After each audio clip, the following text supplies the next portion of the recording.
Hello and welcome to the channel. ನಾನು Rashmith. 25 February ದಿನ ನಿಫ್ಟಿಯಲ್ಲಿ ಏನಾಯಿತು, ಅದೇ ರೀತಿ ನೆಕ್ಸ್ಟ್ ಟ್ರೇಡಿಂಗ್ ಸೆಷನ್ಗೆ ಯಾವೆಲ್ಲ ಲೆವೆಲ್ ಇಂಪಾರ್ಟೆಂಟ್ ಆಗುತ್ತೆ ಅನ್ನೋದನ್ನು ತಿಳ್ಕೊಳ್ಳೋಣ. ಈ ವಿಡಿಯೋ ಕೇವಲ ಒಂದು ಎಜುಕೇಷನಲ್ ಪರ್ಪಸ್ಗೋಸ್ಕರ, ಯಾವುದೇ ಟ್ರೇಡ್ ರೆಕಮೆಂಡೇಷನ್ ವಿಡಿಯೋ ಅಲ್ಲ. ಇವತ್ತು ಇನಿಷಿಯಲ್ ನಿಫ್ಟಿಯಲ್ಲಿ ಒಂದು ಅಪ್ ಮೂವ್ನ ನಾವು ನೋಡ್ತೀವಿ, ನೆಕ್ಸ್ಟ್ ಒಂದು ಡೌನ್ ಮೂವ್ನ ನೋಡ್ತೀವಿ. ನಿಫ್ಟಿ ಗ್ಯಾಪ್ ಅಪ್ ಓಪನ್ ಆಗುತ್ತೆ. ನಾವು ಎಕ್ಸ್ಪೆಕ್ಟ್ ಮಾಡಿದಂಥ ರೆಸಿಸ್ಟೆನ್ಸ್ ಲೆವೆಲ್ ಏನಿತ್ತು 25,530, ಆ ಲೆವೆಲ್ಗಿಂತ ಮೇಲಿನ ಓಪನ್ ಆಗುತ್ತೆ. ಓಪನಿಂಗ್ ಒಂದು ಅಪ್ ಮೂವ್ನ ಕೊಡುತ್ತೆ. ಅಪ್ ಮೂವ್ನ ಕೊಟ್ಟು ಫಸ್ಟ್ ರೆಸಿಸ್ಟೆನ್ಸ್ ಈ ಝೋನ್ ಏನಿತ್ತು 25,630-40 ಲೆವೆಲ್ಗೆ ರೀಚ್ ಆಗುತ್ತೆ. ಅಲ್ಲಿ ರಿಜೆಕ್ಷನನ್ನು ಫೇಸ್ ಮಾಡುತ್ತೆ. ಆ ಲೆವೆಲ್ಗಿಂತ ಮೇಲೆ ಅಪ್ ಹೋಗೋಂಥ ಪ್ರಯತ್ನ ಮಾಡುತ್ತೆ, ಹೈಯರ್ ಲೆವೆಲ್ ರಿಜೆಕ್ಟ್ ಆಗುತ್ತೆ. ನೆಕ್ಸ್ಟ್ ಒಂದಷ್ಟು ಕನ್ಸಾಲಿಡೇಷನ್ ಮಾಡೋಂಥ ಪ್ರಯತ್ನ ಮಾಡುತ್ತೆ, ಬಟ್ ಅಗೇನ್ ರಿಜೆಕ್ಟ್ ಆಗಿ ಡೌನ್ ಬರುತ್ತೆ. ಡೌನ್ ಬಂದು ಈ ಗ್ಯಾಪನ್ನು ಫಿಲ್ ಮಾಡುತ್ತೆ. 25,440 ಲೆವೆಲ್ ಹತ್ರ ಒಂದು ಸಪೋರ್ಟನ್ನು ಪಡ್ಕೊಳ್ಳುವಂಥ ಪ್ರಯತ್ನವನ್ನು ಮಾಡುತ್ತೆ.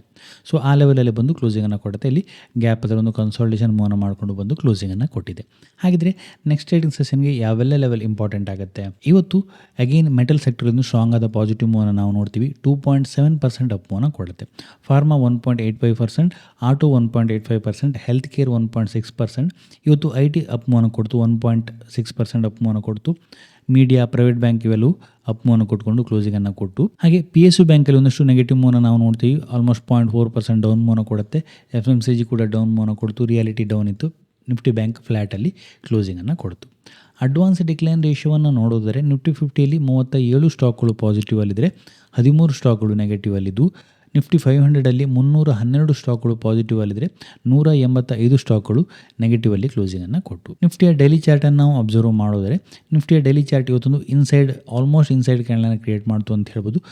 ಹೈಯರ್ ಲೆವೆಲಲ್ಲಿ ಬ್ರೇಕೌಟ್ ಆಗುವಂಥ ಪ್ರಯತ್ನ ಮಾಡುತ್ತೆ, ಬಟ್ ಫೇಲ್ ಆಗುತ್ತೆ. ಡೌನ್ ಸೈಡ್ ಬಂದು ಕ್ಲೋಸಿಂಗನ್ನು ಕೊಟ್ಟಿದೆ. ನಿನ್ನೆ ಏನು ಓಪನ್ ಆಗಿತ್ತು, ಓಪನ್ ಆಗಿ ಇಮಿಡಿಯೇಟ್ಲಿ ರಿಜೆಕ್ಷನನ್ನು ಫೇಸ್ ಮಾಡ್ತಾ ಇತ್ತು. ಸೊ ಆಲ್ಮೋಸ್ಟ್ ಆ ಝೋನಿಂದನೇ ಇವತ್ತು ರಿಜೆಕ್ಷನನ್ನು ಫೇಸ್ ಮಾಡ್ಕೊಂಡು ಡೌನ್ ಬಂದಿದೆ. ಸೊ ಹಾಗಾಗಿ ಒಂದು ಹೈಯರ್ ಲೆವೆಲಲ್ಲಿ ವಿಕ್ಕನ್ನು ಕ್ರಿಯೇಟ್ ಮಾಡಿರುವಂಥದ್ದು. ಸೊ ಹಾಗಿದ್ರೆ ನಾಳೆಗೆ ಯಾವ ಲೆವೆಲ್ ಇಂಪಾರ್ಟೆಂಟ್ ಆಗುತ್ತೆ? 15 ಮಿನಿಟ್ ಚಾರ್ಟನ್ನು ನಾವು ಅಬ್ಸರ್ವ್ ಮಾಡೋದರೆ, 15 ಮಿನಿಟ್ ಚಾರ್ಟಲ್ಲಿ ಅಗೈನ್ ಇವತ್ತು ಓಪನ್ ಆದಂಥ ಝೋನ್ ಏನಾಗುತ್ತೆ, ಅದು ಕೂಡ ನಾಳೆಗೆ ಇಂಪಾರ್ಟೆಂಟ್ ಆದ ಒಂದು ರೆಸಿಸ್ಟೆನ್ಸ್ ಆಗಿ ವರ್ಕ್ ಆಗುತ್ತೆ. ಯಾಕೆ? ಈ ಹಿಂದೆ ಒಂದು ರೆಸಿಸ್ಟೆನ್ಸ್ ಆಗಿತ್ತು, ಶಾರ್ಪ್ ಬ್ರೇಕ್ ಡೌನ್ ಆಗುತ್ತೆ.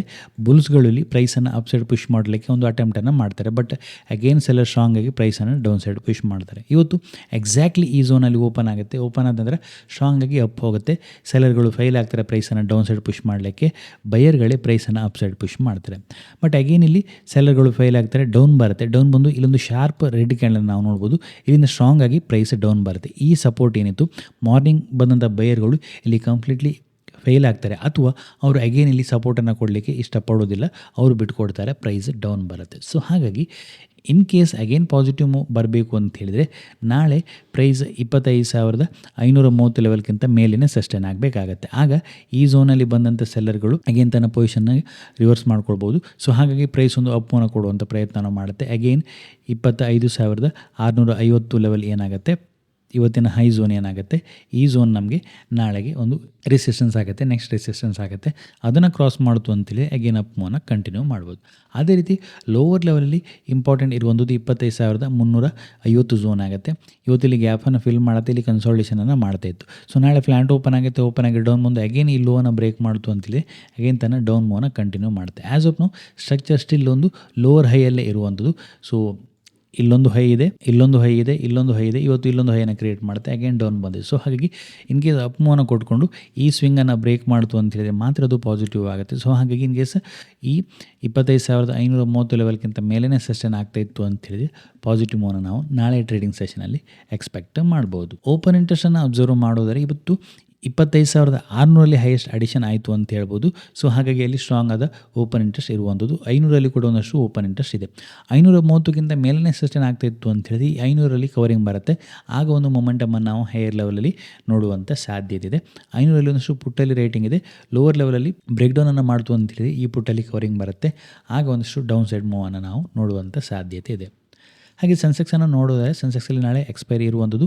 ಸೆನ್ಸಸ್ಗೆ ಲೋವರ್ ಲೆವೆಲಲ್ಲಿ 82,000, 81,950 ಲೆವೆಲ್ ಇಂಪಾರ್ಟೆಂಟ್ ಆಗುತ್ತೆ.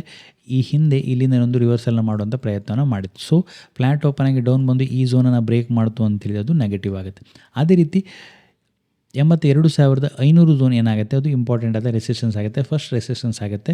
ಫ್ಲ್ಯಾಟ್ ಓಪನ್ ಆಗಿ 82,500 ಲೆವೆಲ್ಗಿಂತ ಮೇಲೇ ಸಸ್ಟೈನ್ ಆಗ್ತಾ ಇತ್ತು ಅಂತೇಳಿದರೆ ಆಗ ಒಂದಷ್ಟು ಪಾಸಿಟಿವ್ ಮೂವ್ನ ನಾವು ನೋಡ್ಬೋದು. 82,950, 83,000 ಲೆವೆಲನ್ನು ಹೈಯರ್ ಲೆವೆಲಲ್ಲಿ ಟೆಸ್ಟ್ ಮಾಡುವಂಥ ಪ್ರಯತ್ನವನ್ನು ಮಾಡುತ್ತೆ. ಇದಿಷ್ಟು ಈ ವಿಡಿಯೋದಲ್ಲಿ. ನಿಮಗೇನಾದರೂ ಈ ವಿಡಿಯೋ ಇಷ್ಟ ಆಯಿತು ಅಂತ ಹೇಳಿದರೆ ಲೈಕ್ ಮಾಡಿ, ನಿಮ್ಮ ಸಜೆಷನ್ಸನ್ನು ಕಮೆಂಟ್ ಮಾಡಿ. ಇನ್ನು ಹೆಚ್ಚಿನ ವಿಡಿಯೋಗಳಿಗಾಗಿ ನಮ್ಮ ಯೂಟ್ಯೂಬ್ ಚಾನಲ್ನ ಸಬ್ಸ್ಕ್ರೈಬ್ ಮಾಡ್ಕೊಳ್ಳಿ. Thank you.